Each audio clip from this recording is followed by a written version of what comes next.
موضوع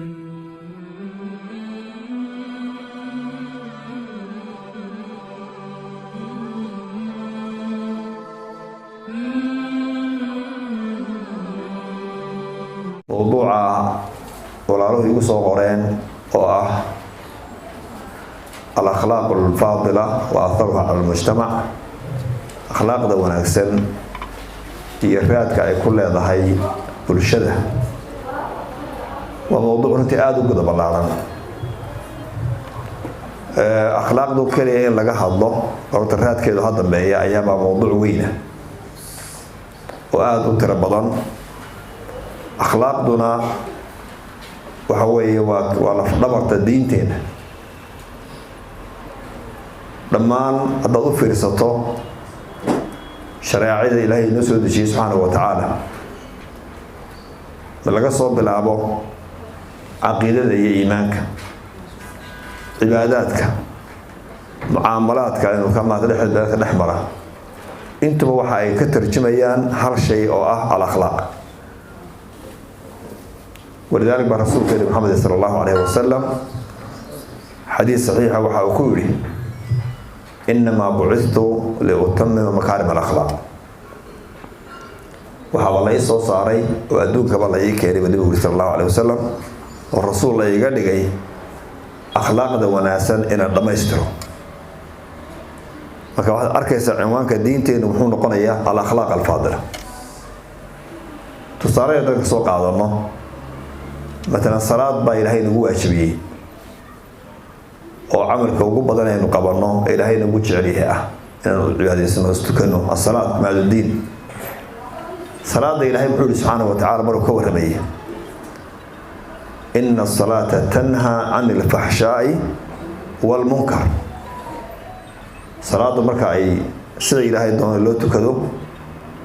قفك وحي كرهبتا فحشها يحمانتا قولا وفعلا. marka midhihii salaada laga helay wuxuu noqday inaad xumaan oo dhan ka dheeraato. akhlaaq weey macna ayaa laga helay marka salaada aad kayso ee salaada aad laasimto, salaadu waxay kugu beeraysaa akhlaaq al-faadila oo inaad xumaanta ka dheeraato oo aad ka fogaato. zakada ayaa ku xigta ruknka labaad waa akhlaaq. ilaahay subxaanahu wa ta'aala leeyahay tu'khadhu min qadiyaahim wa turaddu ala fuqaraa'ihim. وبالشدة وحساسين يسوي ينا أخلاق دي بديسيسا. صومك وكذلك جنب النبي كشري صلى الله عليه وسلم كعشان لبعض الناس يدمج على السجنجو حجك والله معاملاتك إلهي نودتشي يودان هذا يوم ماذا بأوفر سنة متكستان نتيجة كسر بحث حين نقول إسا الخلق الفاضل. ما كهرك وحين كأركينا إن أخلاق وعيتهاي لفظبرت الدين تينا. قفك مسلم كنا دار أخلاق لهين إن الإسلام لمدي سؤالي توصنين. ميزانك قيامة مكة الله تقبل الرسول صلى الله عليه وسلم عمل لميزامه وقفك مسلم كان له ميزامه وحاول علص خلق فاضل بالنبي عليه السلام. أخلاق وناسد قفك قليمي أيها وحيلا ميزانك قيامها حسنات العسلة يكملة مسكوا بكرنو أدلة فربضان أو آيات حديث بنه أيها قصوا أروري أو أي نظمات يعني إنه ياله أو كورم أي أخلاق وناسن يدن كوناس. تاسمك وأقول هوا فهم سنة هاي والعلماء تهين وحصوصين وحين حكم مات يعني كوضنا بكي أخلاق درجة ده يمهمة ده لا ده الدين تاني بعنوان كده أخلاقية. bulshada islaamka bulshada islaam ay ku noqonayso markay akhlaaqda wanaajiso. akhlaaqdaasi way fara badan tahay. akhlaaq al-faadila waxa kamid ah xishoodkii baa kamid ah, runtii iyo sidqiga kamid ah, amaanada kamid ah, maati wanaaga la sasiya baa kamid ah. waxyaalaha soo dhaxay akhlaaq al-faadila ma koobi karno. waxa dhinac yaala al-akhlaaq as-sayyi'ah. akhlaaqda xun baa dhinac taalo laga fogaanayo oo beentii iyo khiyaanadii iyo dhaciye boobkii iyo dardaraalihii iyo namiimadii iyo wixii la midka ahaa iyana waa akhlaaq sayyi ah, akhlaaq xun wey. marka qofka muslimka ah mujtamaca muslimka waxaa laga doonayaa al-akhlaaq sayyi ah inuu ka fogaado oo iska sifeeyo, akhlaaqda wanaagsan inuu dhaqan ka dhigto. inta diintu ina faraysana waa intaas weeye. haddii markaa akhlaaqda wanaagsan la keeno oo mujtamacu maaragtay akhlaaq wanaagsan oo diinta ay hagaysa uu yeesho waxa weeye aahaar baa ka dhalanaysa raad ayuu mujtamaca ku yeelanaya sida akhlaaqda xumo ay raad ugu yeelanayso matalan haddii la caadaysto beenta oo been la soo sheego haddii la caadaysto khiyaanada oo la soo khiyaameeyo haddii la caadaysto in muxuu dardaraala iyo namimo la isku maartay yani la saddex qaado haddii la caadaysto in la isxanto haddii la caadaysto in la isdhaco maxaa ka dhalanaya waxaa ka dhalanaya bulsho aan is aaminaynin bulsho isu cadowa bulsho aan maartay yani wanaag la aan maartay yani runta hadalka isku aamini karin oo ballanka isku aamini karin oo aan dhisnayn baa imanaysa taa cagsigeedana haddii akhlaaqda wanaagsan la kobciyo oo runta la kobciyo runta la soo sheego oo qofka ku waramaya inuu run ku sheegaya aad aaminto oo amaanada la kobciyo qofka ku maatay amaanada u dhiibata ha qowlan wa ficlan wuxuu doonaha ahaado wax amaanadaas amaanada aad ugu imanayso oo muxuu ahay qofka aanu ku dhacaynin oo ku khiyaameynaynin oo ku xamanaynin oo ku dhaleecaynaynin oo waxaas oo aamin aad ka tahay maxaad ku noolaanaysaa bulshadaas ay u noolaanaysaa bulsho waxay noqonaysaa wanaagsan oo qiimo badan oo is haysata oo is jecel aynu ku soo dhawaana marka aahaarta iyo raadka akhlaaqda fiican haddii la kobciyo oo lagu dadaalo ay ku yeelanaysa bulshada ugu horeyn waxaa ka dhalanaysa waxa la maxabba almahabbatu wasalaam raadka ugu horeeya ee akhlaaqda fiican ay yeelato waxa weeye almahabbatu wasalaam bulshadu inay isjeclaato nabadgelyana ay kala hesho oo nabadgelyo ku noolaato nabiga sallallahu alayhi wasallam wuxuu tilmaamay لا تدخلوا الجنة حتى تؤمنوا ولا تؤمنوا حتى تحابوا ألا أدلكم على شيء إذا فعلتم تحاببتم النبي عليه السلام النبي صلى الله عليه وسلم جنة ميسان إلا أدي إيمان يالتان توفرس جنة مجل إيسان ما لو قرأ جنة إيمان ما لو قرأ إلا أدي إيمان يالتان جنة ميسان إيمان لما يالن ميسان إلى استجعلاتان من النبي عليه السلام وماذا سنعب أو يسكرها يسنيسا أو هبين والله يعني إيمان والله سيه فيسا إيمان كده مدسنا جنة قلي ميسان إلى إيمان يالتان إيمان يالن ميسان إلى استجعلاتان رسول الله وحسكوت شعلان لدين بيدين شيء قبل الرسول عليه السلام هيا رسول الله افشوا السلام بينكم بريدة لحدينا كبدية السلام عليكم عليكم السلام ما بريدين محاكم بريدين سلاتهين وحي بيرتا كالقعال بيرتا صلاتي بريدة وحوي مكا أخلاق ونعسن وي إن لس بريدية إن محوها لس وريستو إن لس الدعية أخلاق الفاضل وي وحي بيرسا المحبة والسلام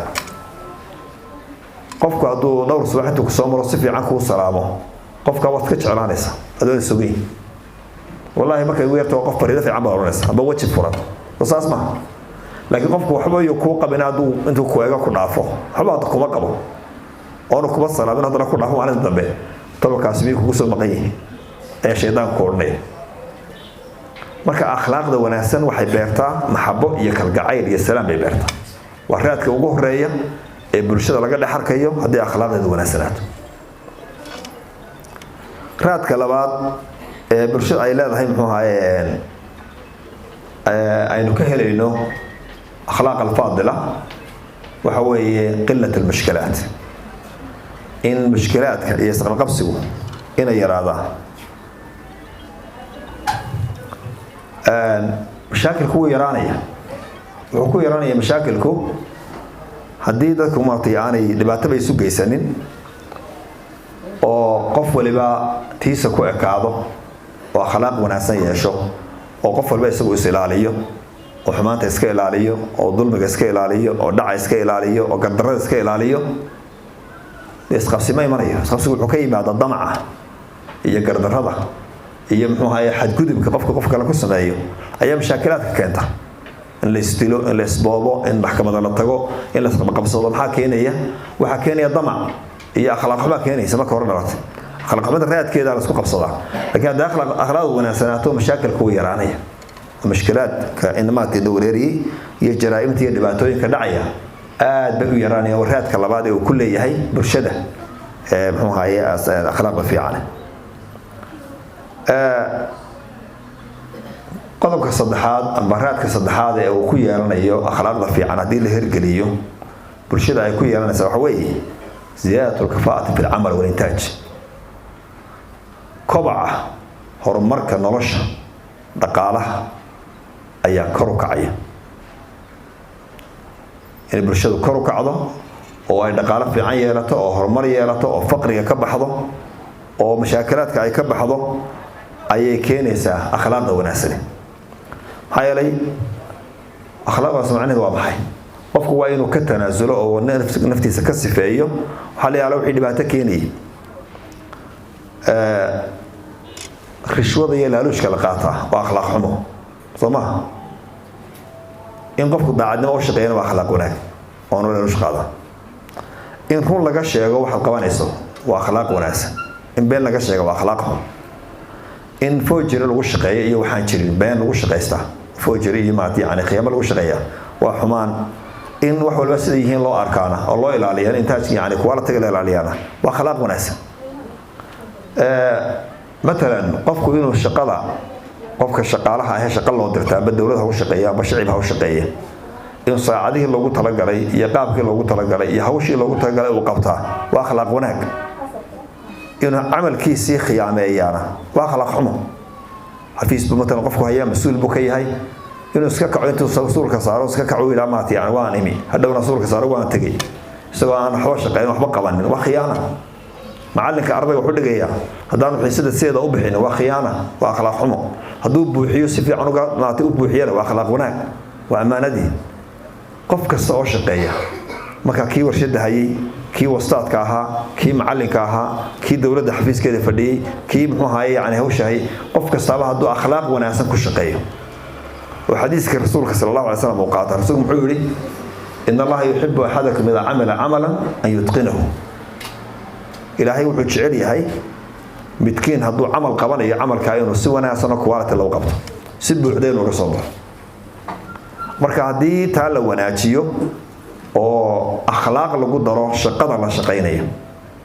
waxa imanaya in horumarku kor u kaco waxa imanaya in dhaqaaluhu kor u kaco waxa imanaya in muxuu ahayaa dawladda iyo shacabka la koro ayaa imanaysa hadii taa la waayo waxa imanaya in faqri lagu noqdo oo wax la ay baaba'aan oo dawladnimadu dhismo weeyday baabado oo shacabku kala hagmi waayo oo shirkaduhu shaqeyn waayaan oo dadku dukaankii baabao oo qofku macallinkii maati ardayda ay wax dhigan weydo oo maati yani tacliin la'aan noqoto jahli lagu dhaco hadii shaqada la wanaajin waayo waa akhlaaq xumo waxaana ka dhalanaya timaar iyo burbur ka dhalanaya hadii la wanaajiyo amalka iyo shaqada la isku diray waa akhlaaq wanaag waxa ka dhalanaya koruka dhinac walba وكررات كل أخلاقه وناسني برشة واحد كمدة إن محوها يعني عملك لو ناتيو أخلاقه وناسبة كده قبل كأفراد نسوق هذا إنه برات كررنا لي برشة بك أخلاق ده لو ناتي اللي قشقيه وهو يسكو كرسوني ده برشة يسكو كرسون تهاي أيا كرديسة أو لسميسة دي أخلاق الله في عناية هاي القف كستا marka uu muxuu ahaa loo ilaaliyo xuquuqdiisa ee aan xaqiisa naftiisa iyo sharaftiisa iyo maalkiisa iyo midna aan laga jeedin loo xaq dhowro loo ilaaliyo kan la saayeelo kan la saayeelo qof kastaaba wuxuu ku noolaanayaa amaan ka baqi maayo cid baa ku qiyaameynaysa ka baqi maayo cid baa ku dhacaysa ka baqi maayo cid baa ku boobaysa waayo amaan baa la kala helaya marka maxay noqonaysaa bulshada inay soo jeclaato bulshada inay soo karahaysanaysa ee soo hiifaysa qof buu jeedo qof wax ka jeeda qof dacaydeeya qof xoolo ka dhaca qof qiyaameeya mid kale maati si kale u gala hadii waxaas meesha laga saaro akhlaaq wanaagga lagu dadaalo bulshada waxay noqonaysaa bulsho mutaraabid isku xidhan isku kalsoon oo is ixtiraamta oo isbaatiis qadaraysa noqonaysa hadii laakiin ay noqoto ka gaarsi iyo ka faa'iideyso iyo hebel maanta waa maat yani waxbaad ka dhaxsan kartaa ee maanta yani waxyaalaha maanta hadalkeena ku badan waxa kamid ah qofku wuxuu ku faanaa inuu qofkii kale uu la macaamilayay uu khiyaameeyo ku faanaa oo ka badiyay oo muxuu ahaay ku rado siyaasiyiinta iyagu ma yaqaanaan iscaayayga iyo isfalagaadeynta iyo waxaas inuu dambi iyo wax yaastaan iyagu inay waxba siyaasadu la yiri siyaasiyiinta iyagu waa mubaax ee almooda waqaf muslim oo hadal inuu qof kale ku yiraahdo waa qalad isla caaya bal ismaat yani la isla laceeya qofku haduu leeyahay xasan qabanaya waxa hebel buu qaban waa arin laakiin aflagaadadan iyo waxaan socda iyo waxaan leesmaat yani ka socda biriyaha ee dadkeena ay iska dhageysanayno sax ma waa qalad weey way akhlaaqiyadka islaamka ayaa meesha ka baxay waa gaalada ah ee siyaasiyiinta saas ma caayaan isma dhaleeceeyaan isma jarraacaan laakiin hebel waxa uu ku qaldamay muu qaban ana qabanaya bay dhahdaan waa sax taasi marka waxaan ka socdaa waxa weeye hadii la is amaan galiyo oo nabad galiyo iyo wanaag ma qof waliba la yimaado oo waajibkiisana uu garto isagana xuquuqdiisa loo ilaaliyo halka waxa ka dhalanaya bulsho isku duuban oo isjecel oo isku kalsoon oo marka qof wax ka galaan kalsooni aad markaasi ku qabto inaad waxa ka helayso waxa ay kaloo baatay yani aynu ha ka qaadanaynaa oo iyana kamid ah hay'adaha raadka wanaagsan ee akhlaaqda wanaagsan ay ku yeelato bulshadaasi haday akhlaaqda ku dhaqanto oo wanaaga ay ka shaqeyso oo xumaanta iska ilaaliso oo amalkeeda wanaajiso oo amaanadeeda wanaajiso oo runta sheegto oo waxeedu noqdaan wax yani maanta bulshadaasi ay wanaagsan loogu yimaado bulshooyinka kale ee ku xeeran ayaa qiimeynaya oo qadarinaya ummadana dal hebel ama bulshada halka ku nool bulshadaasi waa bulsho fiican baa la oranaya been ma yaqaanaan khiyaamo ma yaqaanaan xumaan ma yaqaanaan dhac ma yaqaanaan boob ma yaqaanaan damaaci ma laha walahi waa bulsho fiican baa la oranaya waa lagu qadarinaya ummadaha kale ku qadarinaya laakiin haddii inta midna lagu iman waayo ummadaha kale dhib ka xidhaya balaaya soo socotay naga xidha la oranaya kuwii beenta sheegi jiray kuwii dhaxdhici jiray kuwii sidan ahaa kuwii mukhadaraadka isticmaali jiray kuwii yani aan ixtiraam jirin ayaa soo galay naga xidha la oranay xaqiiqatan Soomaalidu marka maanta bulshada la eega caalamka bariga hore Soomaalida hore dhoofi jirtay meel kasto ay tagaan akhlaaq wanaagsan bay la tageen ammaan bay la tageen ma Carabaha ugu badneeno يعني Soomaalida waxa loo yaqaanay dad muxtarimiina oo aan been aqoonin oo dhac aqoonin oo khiyaamo aqoonin ayaa loo yaqaan oo tuuga aqoonin imaka laakiin markii cid walba socotay wax walba waxa kala loo rogay marka bulshada Soomaaliyeed meel badan waa laga yakhsoonaya Soomaaliya dad sheegto waa laga cararay hay'ad dad xun baa la arkay akhlaaq xun ayaa saambal noo noqday meelaha qaarkood laakiin dadka saambalkii hore noo yaalay tusaale مثلا سنيا سمعت wanaaga ka yaalay Soomaalida Sacuudiga oo kale marka laga hadlayo ninba ku ruuxay waxa ka shaqeynay marka shaqeynay guri baa la wada gali jiray shaqaale badan oo jinsiyad badan la gali jiray ninba sanduuqiisi wax laga baxay dibadna Soomaalidii uu tuhmay ma guriga la galeysay nin Soomaali uu tuhmay ninkaas xoolahayga dhacay buu ku yiraahdo wuxuu sheegay mas'uulka shirkadda uu sheegay ma dhici buu ninka ma arag isaga qaato marka waa la safto jinsiyadiisa waa la safto Soomaalida iyo waxa noqotay jinsiyadii kale ninkii maadirka uu sugu yeeray shirkadii dadkii uu galiyay jinsiyad walba saf buu galiyay buu halka istaaga Soomaaliya ka Suudaan istaaga halka soo galiyay saf baa la soo galiyay markii dambe